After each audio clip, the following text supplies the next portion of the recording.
Welcome back to DavidSW. Today we'll be taking a look at the AP Royal Oak reference number 15450.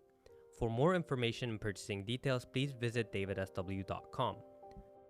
The reference 15450 is a mid-size Royal Oak, a piece that was overlooked for a very long time. The 15450 is a watch that collectors consider when they find the 15400 and the 15500 a bit too big.